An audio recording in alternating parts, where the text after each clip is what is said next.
여호와의 성전뜰에서 지키리로다. 할렐루야.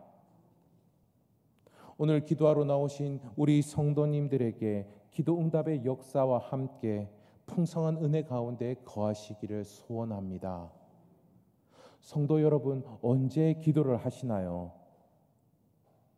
우리의 삶 가운데에 환난과 슬픔, 그것 가운데에 있을 때가 있습니다. 그때 여러분 어떻게 하시나요? 그 순간 바로 기도를 하시나요? 아니면은 그 문제를 해결하기 위해 다른 여러 가지 수단과 방법을 사용해 보다가 그때도 되지 않으면 그때에 서야 기도를 하시나요?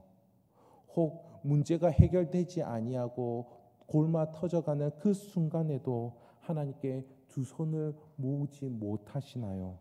아니면 또 한편 그 환난과 슬픔에 그 순간 포기해버리고 상황이 흘러가는 대로 그냥 내버려 두고 계시나요?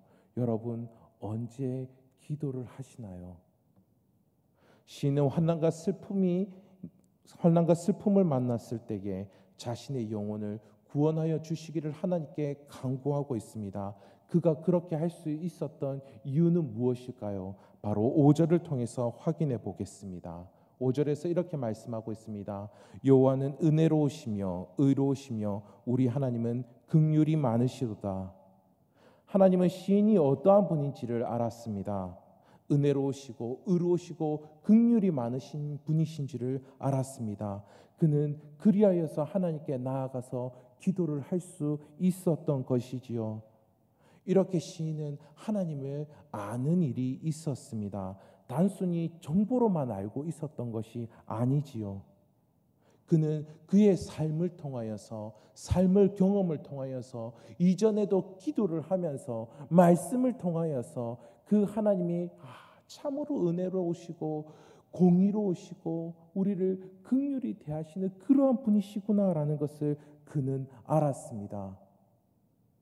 그는 기도의 응답을 받았을 뿐만 아니라 그 기도 가운데에 역사하시는 하나님께서 나를 어떻게 대하시는지, 그리고 모든 상황과 여건들도 어떻게 주관하고 다스리시는지, 그는 그 기도한 가운데에 하나님이 어떠한 분이신지를 알았던 것이지요. 그래서 그는 또다시 하나님을 찾고 의지하면서 이렇게 기도하러 나아왔던 것입니다. 그는 1절과 2절에서 다음과 같이 고백하게 됩니다. 여호와께서 내 음성과 내 간구를 들으심으로 내가 그를 사랑하는도다. 그의 귀를 내게 기울이셨으므로 내가 평생에 기도하리로다. 이 고백은 단지 이 시인이 기도를 하였을 때에 그 기도를 한 그 조건으로 인하여서, 그리고 그 기도에 하나님께서 응답해 주셨기 때문에 그리하여서 내가 하나님께 사랑합니다, 또 기도하겠습니다라고 이야기하고 있는 것은 아닙니다. 우리가 상식적으로도 알 수 있겠지만 그는 이와 같은 고백을 하게 될 때에 이미 기도하러 나왔던 것이죠. 내가 평생에 기도하리로다라고 이야기하기 전에 그는 기도의 자리에 있었던 것입니다. 하나님을 믿고 기도한 그에게 하나님의 응답이 있었지요. 그리고 그것 가운데에 하나님의 은혜롭고 긍휼하시고 공의로운 손길을 경험하였던 것입니다. 응답을 통하여서 이전에 내가 기도했던 그 하나님보다도 보다 풍성하게 역사하시는 그 하나님을 그는 알게 되었던 것이죠. 이와 같은 그 풍성한 은혜의 역사 가운데에서 시인은 결단합니다. 1절에서 이야기하지요. 내가 그를 사랑하는도다. 2절에서는 이렇게 찬양합니다. 내가 평생에 기도하리로다. 하나님을 알고 그 뜻을 깨닫는 수준에 그는 머물고 있지 않다라는 것을 우리는 확인해 볼 수가 있습니다. 그는 하나님을 사랑한다라고 그렇게 고백을 하고 있습니다. 사랑한다라는 것은 무엇입니까? 나의 생각과 마음과 나의 삶을, 그것들을 다하여서 나의 전 인격을 다하여서 하나님께 나아가고자 한다라는 것입니다. 그렇게 나의 전 인격을 하나님께 드리겠다라고 하는 것입니다. 그 하나님께 나아가 그는 평생도록 기도를 하겠다라고 지금 말씀하고 있습니다. 여러분, 기도하는 자에게는 이와 같은 역사가 일어나게 될 줄을 믿습니다. 이미 은혜를 받았지만 또 다른 새로운 은혜로 보다 풍성하신 그 은혜의 역사로 함께하게 될 줄을 믿습니다. 마태복음 13장 12절 말씀, 그 말씀은 천국 비유의 말씀인데요, 이렇게 말씀하고 있습니다. 무릇 있는 자는 받아 넉넉하게 되되 없는 자는 그 있는 것도 빼앗기리라. 하나님의 나라를 경험한 자는 더욱더 받아 넉넉하게 될 것이고, 반면에 그와 같은 그 하나님의 나라를 경험하지 아니하고 하나님의 나라 가운데 살아가지 않는 그와 같은 자들은 그 받은 은혜마저도 빼앗기게 될 것이다, 그렇게 말씀하십니다. 우리 주님께서 말씀하신 거예요. 영적으로도 빈익빈 부익부 가운데에 있게 된다라는 것입니다. 영적으로 부익부를 경험한 사람은 더욱더 그 은혜를 받으며 그 은혜의 선순환 가운데에 있게 된다라는 것입니다. 기도 응답의 역사와 더불어서 하나님이 어떠한 분이신지를 알고 더욱더 하나님께 나아가 하나님과 더불어 교제를 하며 그 하나님의 또한 풍성하신 또 다른 그 은혜의 역사를 경험하게 된다라는 것이죠.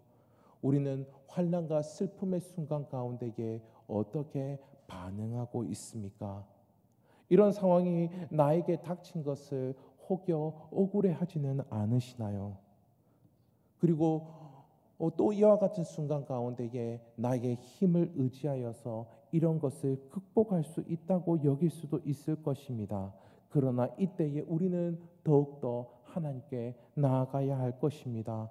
그때에 하나님은 우리에게 응답의 역사뿐만 아니라 하나님을 더욱더 알게 해 주실 것입니다. 그리고 무엇보다 우리의 심령 가운데에는 하나님을 사랑한다라는 그와 같은 고백이 일어나게 될 거예요. 14절에 보니 시인은 이렇게 말하고 있습니다. 사람들 앞에서 공개적으로 내가 하나님께 서원한 것을 내가 다 갚겠습니다. 서원을 한다라는 것은 무엇입니까? 서원은 하나님께 무엇인가를 약속하겠다라는 것입니다. 하나님께 무엇인가를 드리겠다라는 것이고 하나님께 무엇인가를 행하겠다라는 것이고 그렇게 하나님을 위하겠다라는 것입니다. 어떤 이들은 이 소원을 할 때에 조건부로 소원을 하는 경우들이 있습니다. 이렇게 하면은 제가 하나님께 이렇게 드리겠습니다. 이렇게 행하겠습니다. 그렇게 조건부로 소원하는 경우들이 있는데 사실 하나님은 거래의 대상이 아니지요. 소원은 결코 조건부일 수가 없습니다. 그러나 사람들이 하나님께 소원을 하는 이유는 무엇일까요?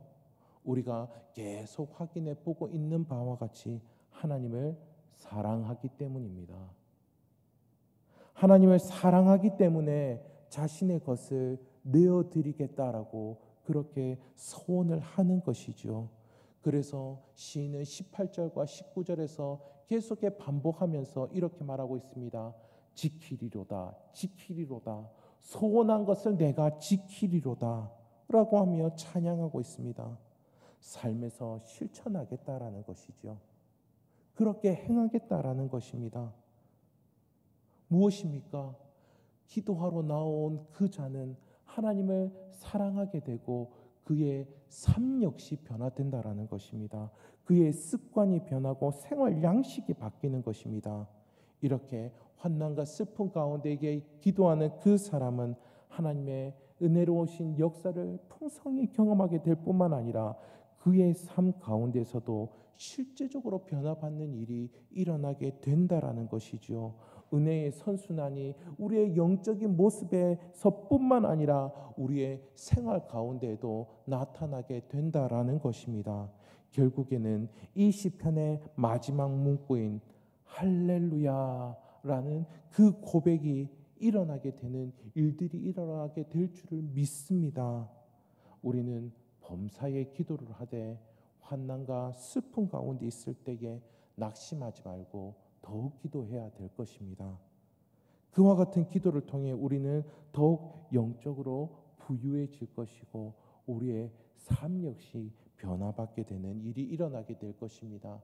우리의 실제 생활 역시 더욱더 거룩해져 갈 것입니다. 부디 이 기도를 통하여서 은혜의 선순환의 역사를 경험하게 되시기를 주님의 이름으로 축원합니다. 기도하겠습니다. 날마다 새로운 은혜를 더하여 주시는 하나님,